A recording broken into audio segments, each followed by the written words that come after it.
Your daughter was rushed to the hospital in an emergency. Both mother and child are in critical condition. I received an unexpected call from the OB/GYN who had been overseeing my pregnant daughter's checkups. Apparently, she had collapsed in the snow just outside her house, and a neighbor discovered her and called an ambulance immediately. I couldn't comprehend this sudden turn of events, but I rushed to the hospital without hesitation. Please let them be safe. God, please protect my daughter and her unborn child. 2 hours later, I arrived at the hospital, only to be met with a harsh reality. My name is Grace, and I am 55 years old. My husband passed away in an accident 3 years ago. My daughter, Kaylee, who was already married at the time, worried about me. However, not wanting to intrude on her new family, I declined their offer to live together and chose to live a couple of hours away by car. Kaylee, 27, is incredibly patient and never complains about trivial matters. Whenever I called to check in, she always responded with a bright voice, "Everything's fine. I'm enjoying life." Her husband, Blake, is a brash person who has never shown me any respect since the day we first met. His self-centered tendencies often put his opinions before Kaylee's, even during their wedding preparations, leaving me to wonder if Kaylee was truly happy. However, I never anticipated this dire situation. Why was my pregnant daughter out in the snow? Please let her be safe. Upon arriving at the hospital, the neighbor who had called the ambulance was with me, providing details of what had happened. Just then, the doctor in charge approached. Your daughter is currently unconscious and in very critical condition. She was conscious when she arrived at the hospital and insisted that her husband not be contacted, giving us your phone number instead. In the hospital room, I held Kaylee's hand and repeatedly called her name, but she never opened her eyes again. After a while, she quietly passed away. I couldn't believe that my dear Kaylee was no longer in this world. Overwhelmed with despair, my body felt as heavy as lead, and I couldn't stand up. After some time in shock, I had to call Blake, Kaylee's husband, from my cell phone. When he answered, his slurred speech made it clear he was heavily drunk. As soon as I said hello, he mistook me for Kaylee and began speaking unilaterally. "Hey Kaylee, is all the snow at the entrance cleared? Once you're done, come pick me up in the car." "Blake, Kaylee has passed away." "Ha! What are you talking about? Who the hell are you?" I struggled to hold back my tears and told him I was Kaylee's mother. For a moment, he seemed to hesitate, but he refused to believe that Kaylee had passed away, convinced that I was lying. "You had Kaylee shoveling snow and took the house key to go out drinking, which led to this cruel outcome." "Shoveling snow? How do you know about that?" "All right, Kaylee must have told you." "No, I heard it from the neighbor. They found Kaylee fainted in the snow when they returned from shopping. When they asked what happened, Kaylee said something shocking. You had locked her out of the house before going out drinking, so she couldn't retrieve her cell phone and lost consciousness in the freezing cold." "The house key? All right, I kept it because if it fell in the snow, it wouldn't be found." "Don't lie. You told my heavily pregnant daughter to stay outside until she finished shoveling snow." "Stop nagging, old woman.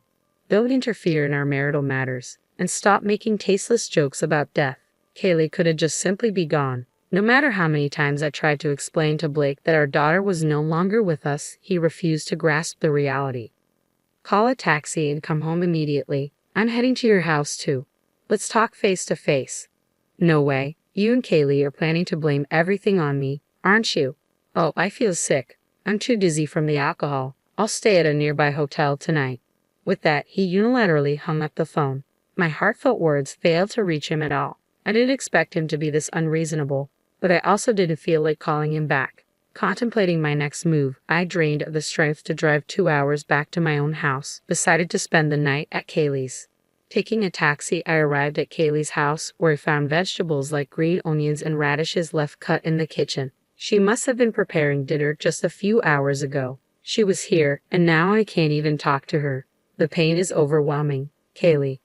As I wiped my tears and cleaned up the kitchen, I stumbled upon Kaylee's diary in the kitchen cupboard. Recalling the conversations with the neighbor and the doctor, I realized this might offer insights into Kaylee's life. Desperate to understand why my daughter, who should have been eagerly awaiting the birth of her baby any day now, had been taken from us, I turned to her diary. I believed that within its pages lay the truth. What I discovered was beyond anything I could have imagined. Kaylee had resigned from her job due to declining health during pregnancy, unable to continue working. Instead of support, Blake berated her, labeling her a useless wife and financial burden. Despite suffering from morning sickness, she was still expected to cook meals and prepare lunchboxes daily. Blake even called her during his workday, demanding additional chores and leaving her with little time to rest. If only I had realized the extent of her suffering sooner, perhaps Kaylee would still be here, healthy and content. The diary unveiled a grim reality. Despite enduring these harsh circumstances, Kaylee never considered divorce, haunted by a threatening remark from Blake. "Don't you dare think about leaving me and seeking freedom. If we were to divorce, I, as the breadwinner, would gain custody of the baby. You wouldn't see the child at all, so keep that in mind." Exploiting Kaylee's fear of raising the child alone, Blake effectively bound her with invisible chains. After finishing the diary and vividly envisioning my daughter's anguish, my heart quivered with sorrow, tears flowing uncontrollably. I yearned to seek retribution against Blake. Until I've avenged Kaylee, I won't find peace. Yet the diary alone lacked the evidence to prove his responsibility for her demise. Despite my efforts, I unearthed no concrete proof that Blake had expelled my pregnant daughter into the snow. As dusk settled the following day, Kaylee's phone, left at home, received a call from Blake. "Hey Kaylee, stop playing dead. It won't work on me. Prepare my favorite dish tonight and wait for me at the entrance, kneeling. How many times do I have to tell you that my daughter is gone? If that's true, then show me the proof." "Fine," I replied, swiftly ending the call, and promptly sent him a photo of Kaylee's death certificate. I assumed even someone like Blake would be struck with grief upon realizing Kaylee's departure was because of him. As expected, he called back hastily. "Do you understand now? So it's true then. Well, nothing can change the dead. I'll collect the life insurance payout and move on from the troublesome past. What about the funeral?"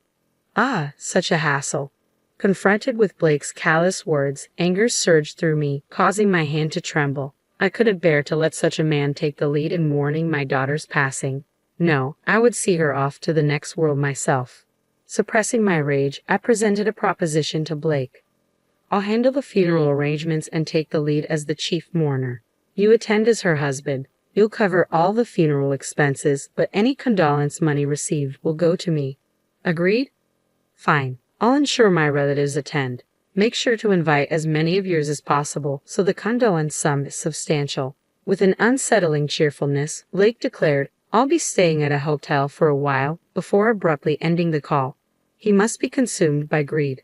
Despite the tragic fate that befell Kaylee, he remains unaffected, showing no remorse for his departed wife and unborn child.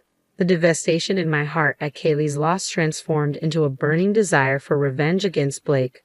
I couldn't let Kaylee's pain go unanswered. I vowed to make Blake face the consequences of his actions. I stayed at Kaylee's house until the funeral, taking care of all the arrangements. On the day of Kaylee's service, Blake approached me, hands in his pockets and a sly smirk on his face. "I'll play the role of the grieving husband who couldn't leave the mourning. You play your part properly. After the funeral, I'll take the condolence money and be on my way." His callous words ignited a fury within me, but I pushed aside my anger to focus on bidding farewell to my beloved daughter.